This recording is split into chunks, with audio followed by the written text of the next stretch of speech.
Good morning and welcome to our session on bullying. Bullying, the vicious disease of every generation, non-stop. It doesn't go. It's not like Corona or Ebola or any other disease. It is bullying. Bullying non-stop. Let me just check whether the sharing is working properly and give me just a second and we will be running properly. Exactly. I hope you are all safe, trying to enjoy the lockdown time. It's not easy. It's not easy whether you were a working mom and dad, or you're a stay-home mom and dad. It is truly not easy. Uh, Being at home is a very difficult phase. Being at home is a time where we have to find different kind of activities and have a different lifestyle for us to simply to remain sane. So I always say that if you have children around the house, it's even more difficult because this will give you like you have to entertain non-stop. You have to cook non-stop. You have to clean non-stop unless you are one of those lucky people who have their kids helping them or their partner. We're not going to discuss the partner today. We're going to stick only to children. Although bullying tend to stretch throughout life, I just want to tell you that what we are discussing today is the bullying that takes place at school.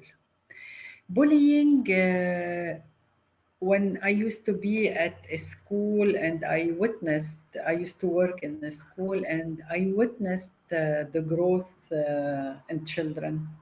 And as well, I witnessed how they reach a phase where bullying become inevitable. Why? I launched a while back on my social media page on Facebook a story, a post. I launched the bullying hub, if you want to call it. I asked parents, students, individuals to send me their stories anonymously without mentioning the school name, without mentioning any name. Because the purpose behind it is not to attack specific people. Instead, I just wanted to discuss bullying and and its relation to the development and what's happening, in fact, when kids are bullied. To begin with, I would like to discuss the only figure that I always used to tell the children about. And when it comes to bullying, you have a triangle, and that triangle is inside a vicious circle. What is that triangle about? Obviously, we have the three components. We have the bully, the victim, and we have the bystander. We're going to be discussing each one of them, and then I'm going to tackle the story I received, one of the stories I received from lots of parents and lots of kids that were bullied. It is sad that those kids that were bullied, actually, they were bullied when they were bullied during school days, and they are talking now, they are addressing their issue when they passed university age. My question, did they really get over the bullying phase? Are they feeling much better now? Let me just get the book I want to show you. Just one second. Okay.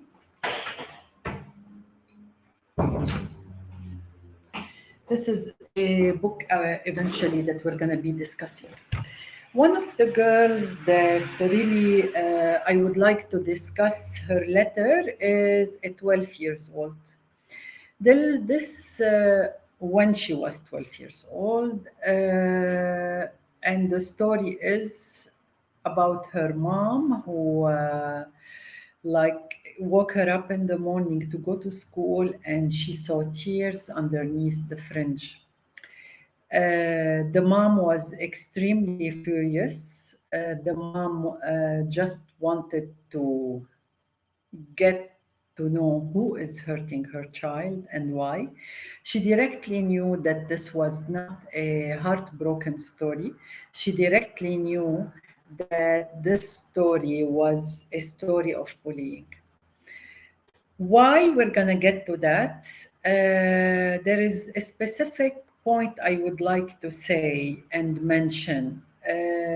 Please know that, and I'm addressing the victims now. When you are bullied, okay, it has nothing to do with you. You never give any person a reason to abuse you or to hurt you or to bully you. Okay, this is a disease. It is related to the bully simply. I am one of those people who truly believe that bullies, that everyone is born innocent. Everyone is born with a beautiful character. Everyone is born good. The word good is really a simple word, but really it says a lot. Why this child is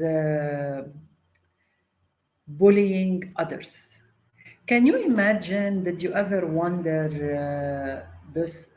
Did you ever wonder about this child that can easily hurt someone else and be happy and be like, I don't care, and be going with his life easily as he can go without like concerns, without fear, without being charged, accused, or anything?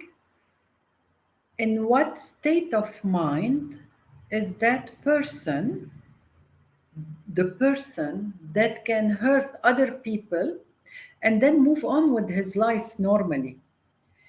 Did you ever wonder whether this state of mind is going to haunt him forever or her?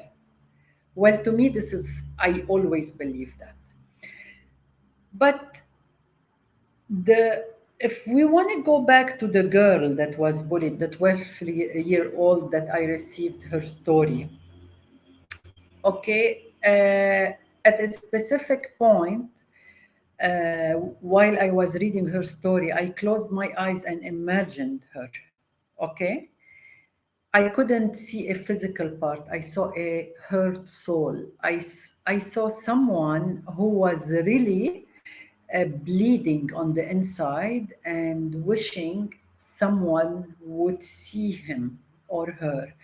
Someone would feel her pain and try to help, because the first thing a victim goes through is the fear of talking, the fear of being blamed for being bullied, and many others that as well we're going to discuss it.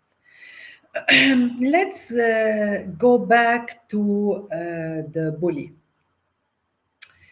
Really, what's a bully? Let's discuss it. Who is a bully? How can someone wake up, go to school, go to the movies, go to the market, go on the playground, and decide to hurt another person? How can someone with who was born to be loved, okay, that suddenly it twists and shifts from one side to the other and becomes that person that can hurt another person without feeling any regret. Well, let me tell you something in simple words. It's like this person who practices martial art, who trains in martial art, the Kung Fu, Taekwondo, Karate, name them whatever.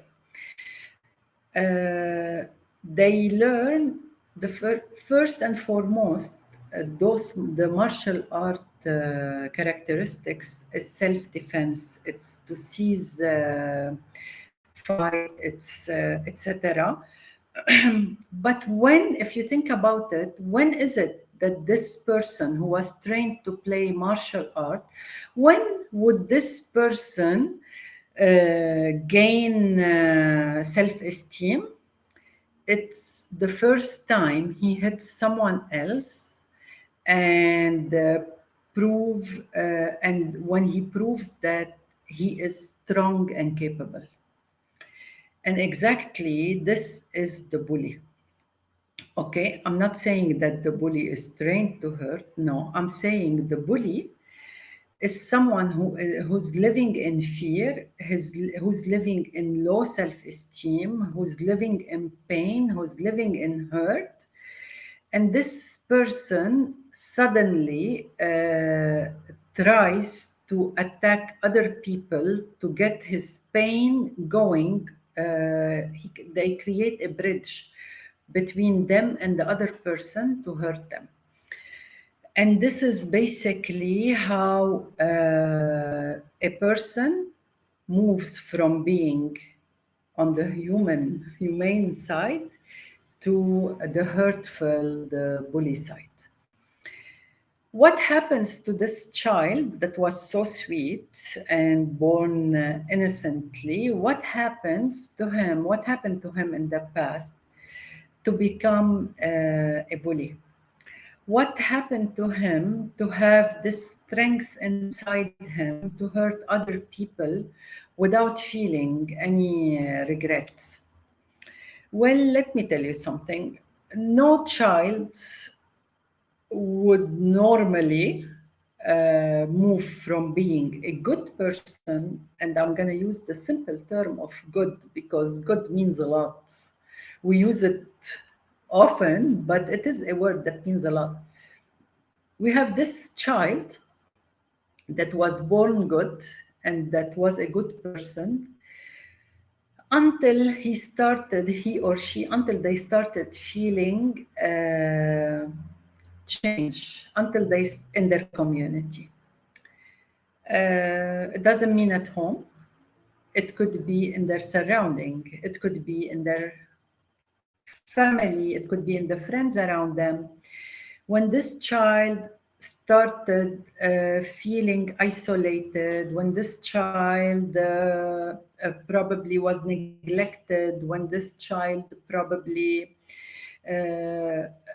a sudden change in the family atmosphere, probably we had a marriage, were having a breakup, probably we have new siblings coming to the family where there was no more time for him radically, and etc. Like too many changes could have happened for this person to lose truly his identity.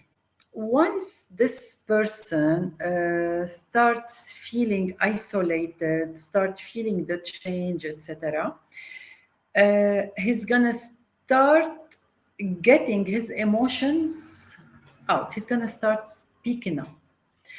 And when this person's gonna start speaking up, okay, he or she are not always gonna speak up and come and address their concern and their feelings. They're not going to come to mom, dad, you know what, I'm really concerned. Mom, dad, you know what, I cannot hear you yelling at each other anymore. Dad does not have time for me, while another child, he always spent time with his dad. The neighbors, let's say, whatever, he sees like a connection between the neighbors and his siblings and not him. When this child basically is isolated, when he's isolated physically, emotionally, that's why it is truly important to always reassure our children how we feel about them, discuss issues with them. Trust me, uh, kids are more mature than they seem. They can tell you exactly how they feel, they can tell you exactly, and many times they can help you with your problems or with whatever concerns you have. As we need to be heard and spoken to, as well, they need to be heard and spoken to. So when this bully wants to attack or wants to get his emotions diffused, what they do, they try hurting other people, not in the sense of hurting, but in the sense of showing power and like sending the message, I'm here. And this is where this child, first they start building around them like a clan, okay? And that clan, first and foremost, they try heading the clan. Why? Because they wanted to prove themselves. They want to prove themselves in a different environment other than the place where they are heard, that created them to change. When this happens, and you have this clan, usually the people in the clan, okay, you can always have one head, okay, like every clan, like the jungle, compare it to the jungle. You have one head, and that head has followers. You always have the head, you have the second in command, and you have one more person, and then you have the weakest link. So this is basically, if you look at all the clans, they're a party of three mainly, but basically they're a party of four, because this is how the leader, who is the head of the clan, that's why he always secure himself with different people around him.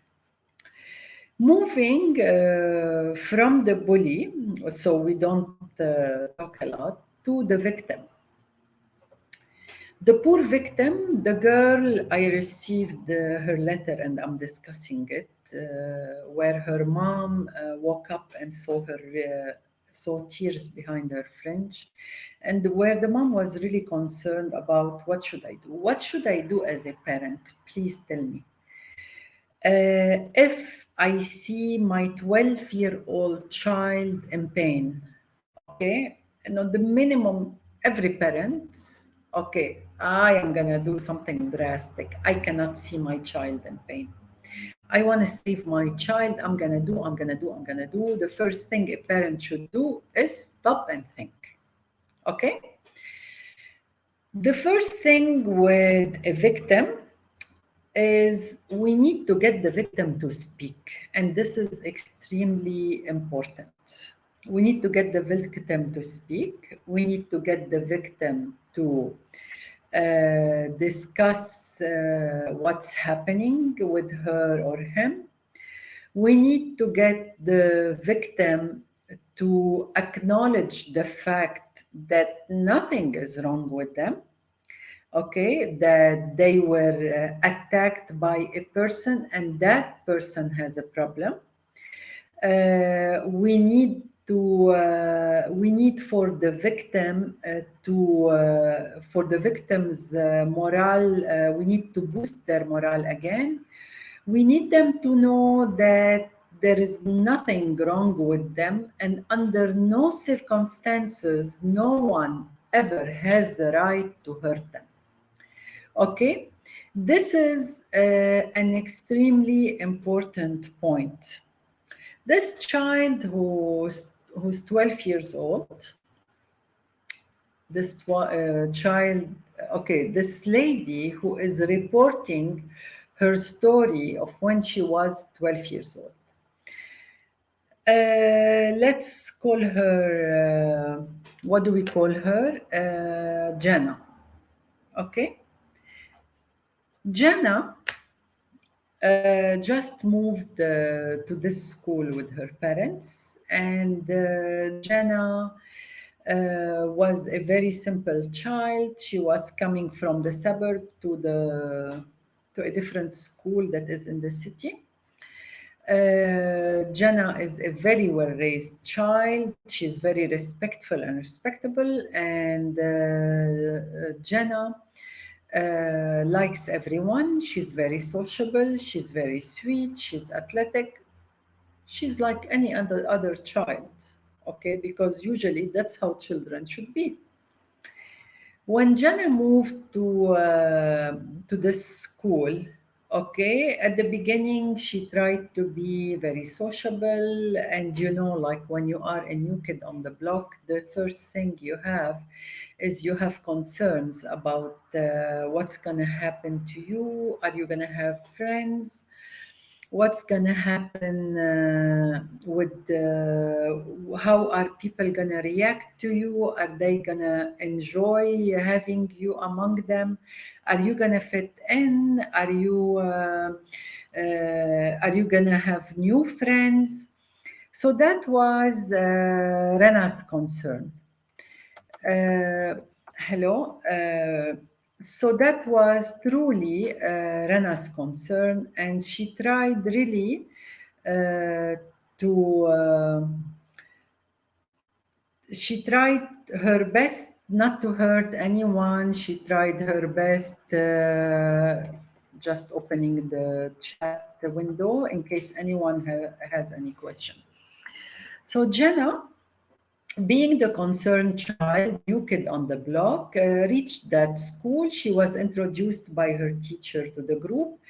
And after that, being the sweet kid, etc., she tried being over sociable. She tried not over, it means pushing herself to go on the court, try to sit with other people, to the cafeteria, trying to sit with other people, while Jenna was shocked and stopped. And she wasn't truly welcome, which is totally normal. When you have a new child moving on to another school, I always recommend to the parents to contact the school ahead of time, try to have the phone number of few people, have the child introduced to the other student ahead of time, probably have coffee chat between the parents in different areas. Like outside the house, invite each other to the house before sending this child directly to the school, and have them have this culture shock between one school and another. Anyways, Jenna went to the school and she tried to fit in. Unfortunately, the first day went fine.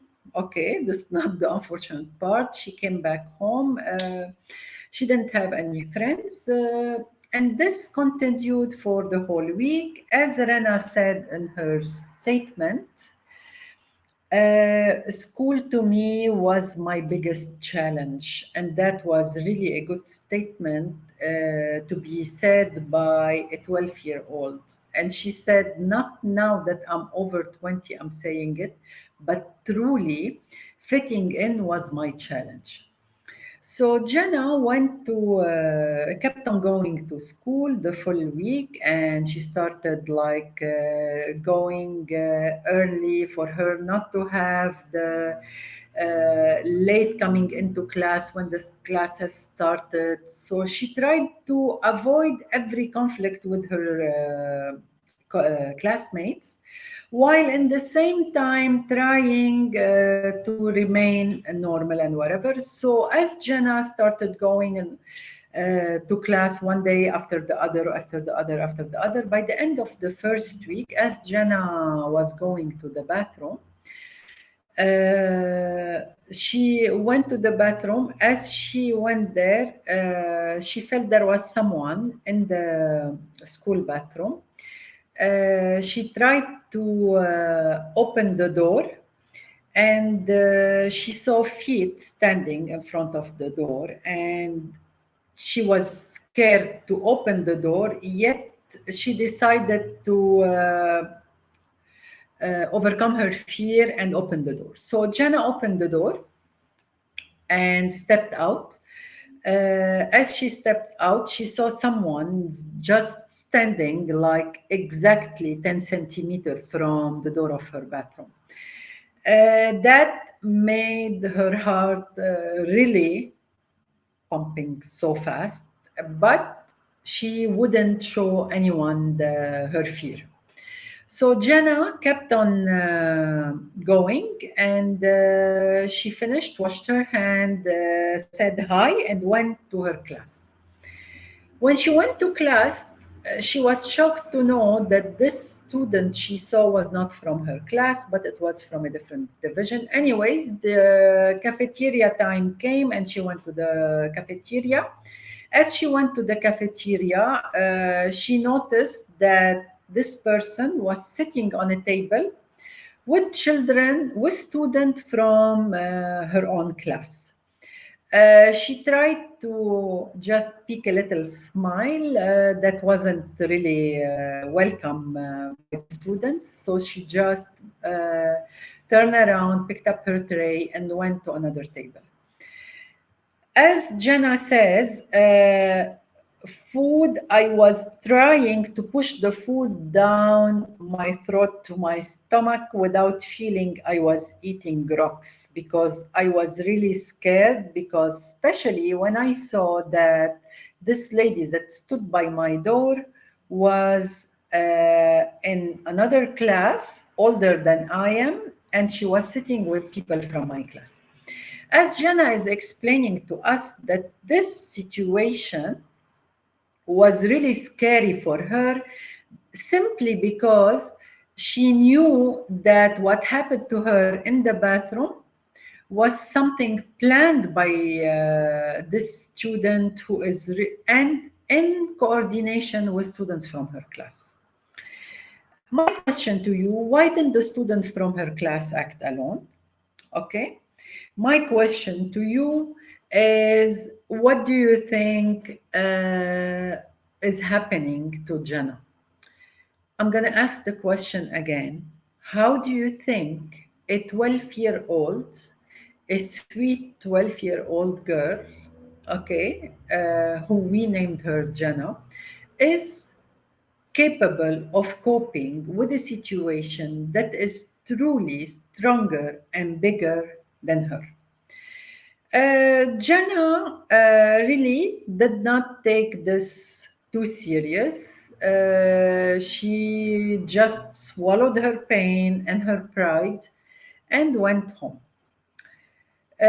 One day after the other, okay, Jenna repeatedly faced different problems at school with the same girl specifically that was older than her. She used to see her just standing and staring at her at the entrance of the cafeteria, or at the as she would go in and out of her class, or like at the gym, or like at the gate of the school, or just walking behind her, and not alone, walking behind her as she leaves her class to go on the bus.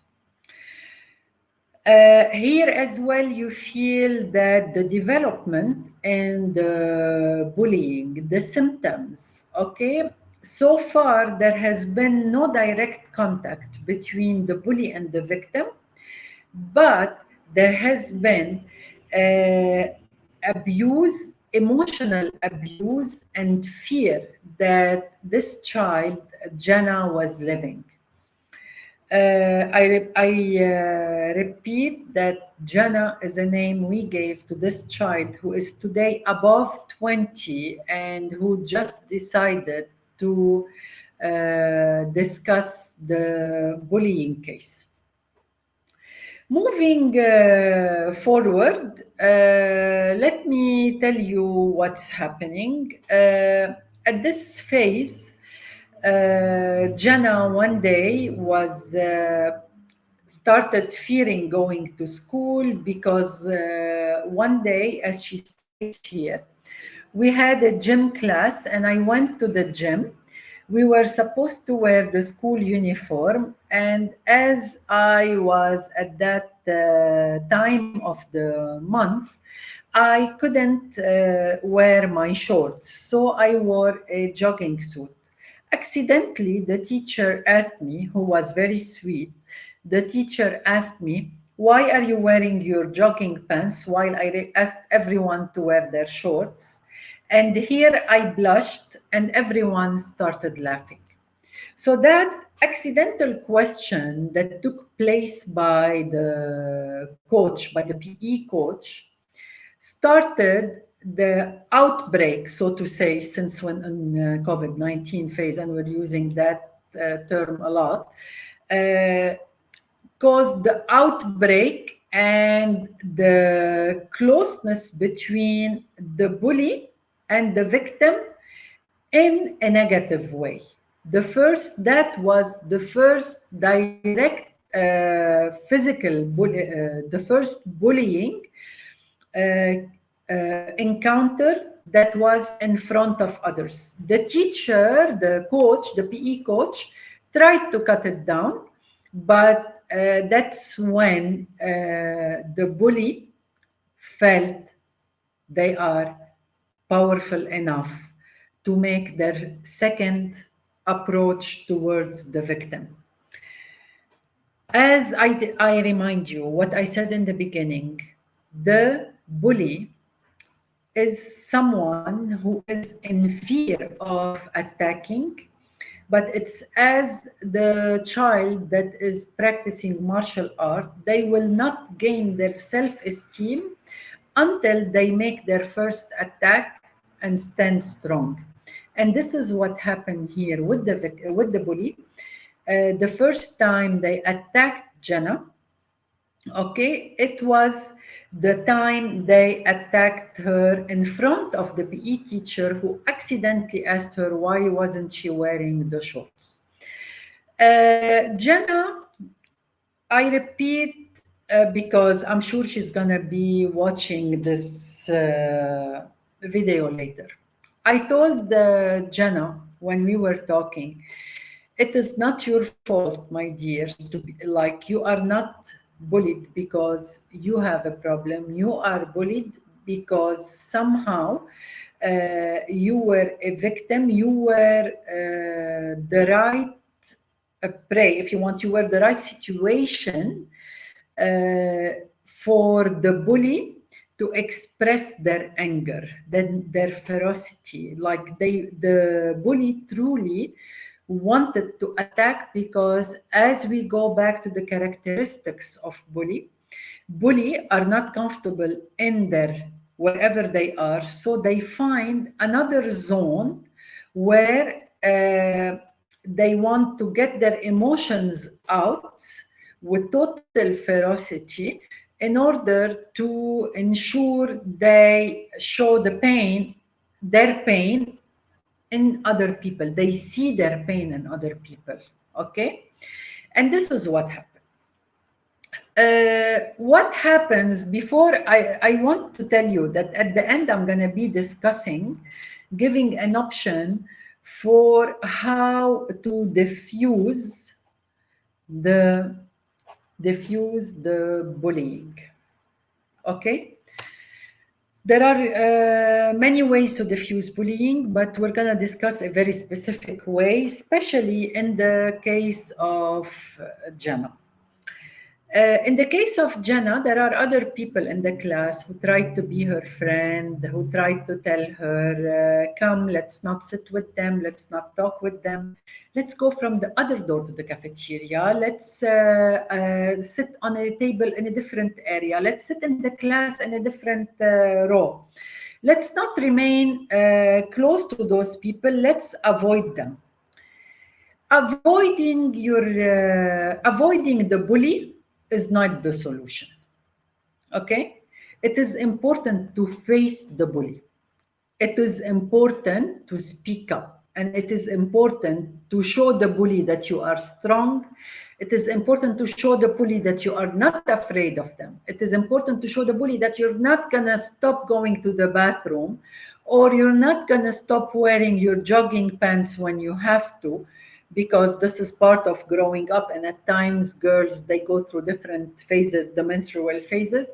It is important for you as a child to stand for yourself. But if you cannot, as a victim, you need to seek help. And a smart person, like whether it's parents, when the parents would come and speak to the school principal or the school counselor or etc., it is important to inform the, it is important to agree between parents and the school counselor, between those two entities. It is important to tackle the problem, but to ensure that this child, the victim's self-esteem, is built and not erased. And this is as well a big a big task on our shoulder. I recall when I used to be in a school, like we used to spend half the time dealing with bullying in different age group. It is sad how much someone could be so creative, finding different ways to hurt someone else, another child. It is sad, but it's been happening. Anyways, so we go back to Jenna, and where she started building like her group, started having friends. But all the friends Jenna was getting in touch with were the people with low profile. I'm not going to say low self-esteem. No, I'm going to say low profile. Why that? Because it looks like that different groups in a class, you had the intellectual, you had that was, and that alone, that group was booked for being the wizard, the smart kids on the block. You had another group that was just the athletic, the outgoing, the loud, the people, those that were happy-go-lucky. And then you had the bullying group that used to sit there and just make fun of everyone. And last, you had one group who used to sit there and just, please don't see me, I want to remain invisible. And that why would this group wanted to remain invisible? This is a different story we will discuss another time. So eventually, we had this group that Jenna started going out with and started being friend with and started socializing with. And here the bullying started being more aggressive and started being like pushing and saying words and making fun of them, fun of Jenna publicly, and etc.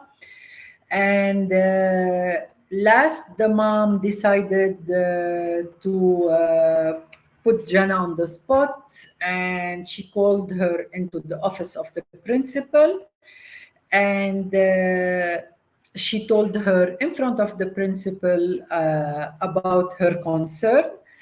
And that's where Jenna started crying. She fell in tears and she started crying, and she spoke, but telling everyone, please, please, please, I do not want anyone telling them anything. I will deal with the story. I have I have something to say to you, Jana. At times, you cannot deal with bullies alone. Bullies are a group of aggressive, hurtful people. They don't care about anyone. And it looks like, okay, they have issues themselves, which is definitely, that's why someone can hurt. Why didn't the friends in Jana's class, their actions towards Jana were less monstrous than the action of the bully? Why that? Because they were not the head of the clan. Okay? They were the second in command and the weak link and the third in command with the clan. And the clan was someone who was older. They were grade 7 and grade 8 students. The head of the clan was in grade 8. She was getting herself ready to move to high school. And the other students were from grade 7. Those were the people in the clan.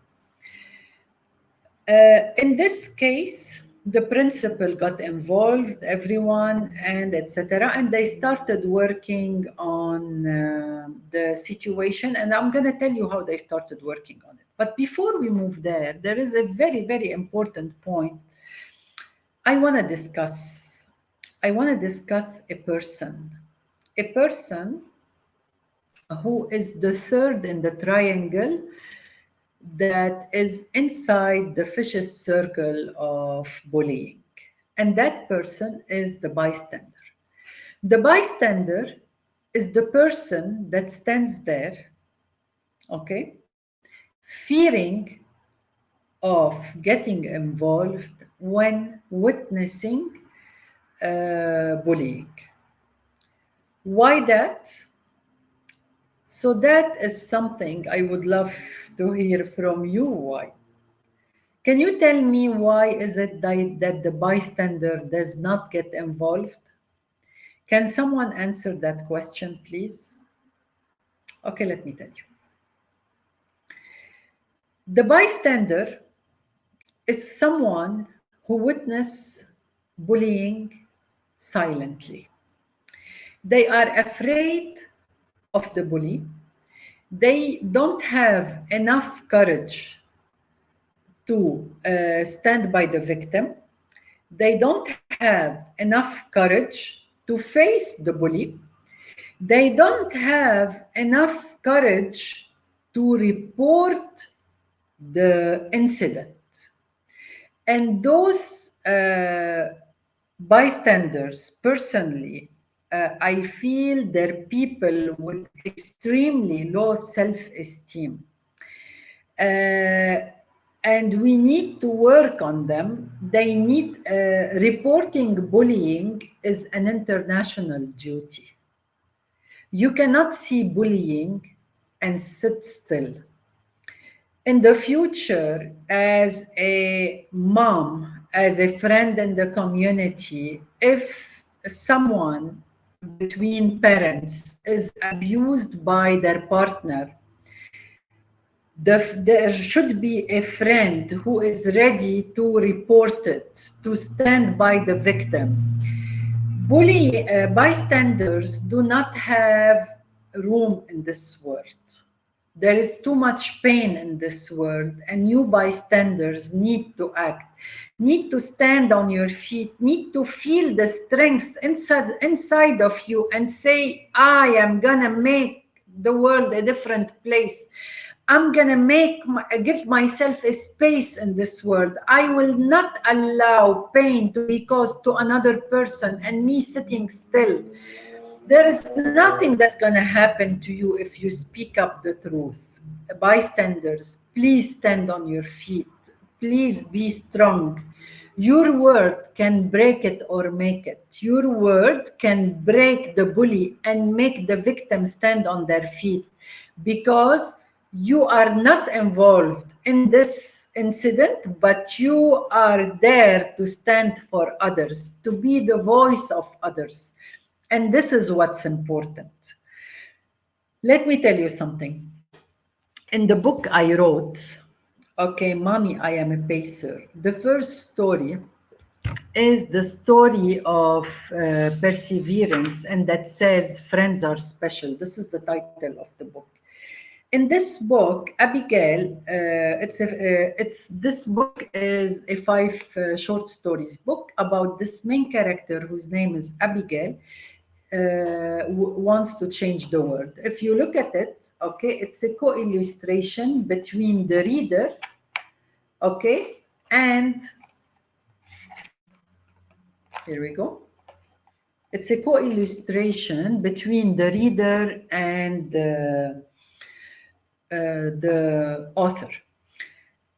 Abigail could not stand having the dog hurt. She wanted to be the voice of the dog. And the dog is not hers. It's the owner of the dog is the new kid on the block that just moved in, and his name was Omar. Abigail, she had to decide between being a bystander and or stand on her feet and say, I cannot see someone hurt. Okay? So this was the story. My question to you before we end this session: how can we diffuse the bullying clan? How can we diffuse this clan? I'm going to tell you. The bully gets his strength from his clan, from nowhere else. I don't want you to think that the bully has inner strength. No. But he is the mind, the vicious mind on the clan. So what he tries to do, he wants the clan cheering for him and applauding him and laughing and praising him when hurting others. So what should we do? Diffuse it. What should we do? Find the weak link in the clan and start working on this. Because let's say it's a party of 4. You have the head of the clan. You have that is the bully. You have the weakest link, who is always a follower with no word. You have the second in command, okay, who kind of speak but does not decide. And then you have this link here, the fourth one. The fourth one is the one you need to start attacking. If we can get this link out, okay, we will diffuse the connection between the second in command and the bully and the fourth one. It will be, we would have split the bullying clan in half. After we do that, we face the second in command, and definitely under every circumstance, the second in command will admit that I did not do it, he did.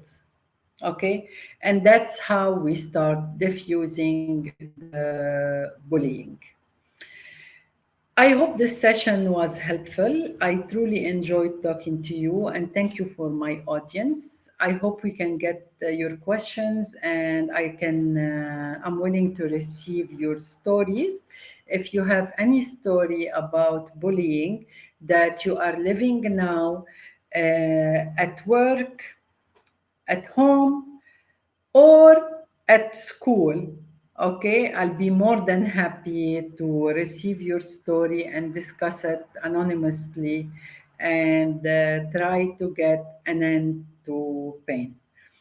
I thank you very much for being here and hope to see you again. Bye bye. Take care.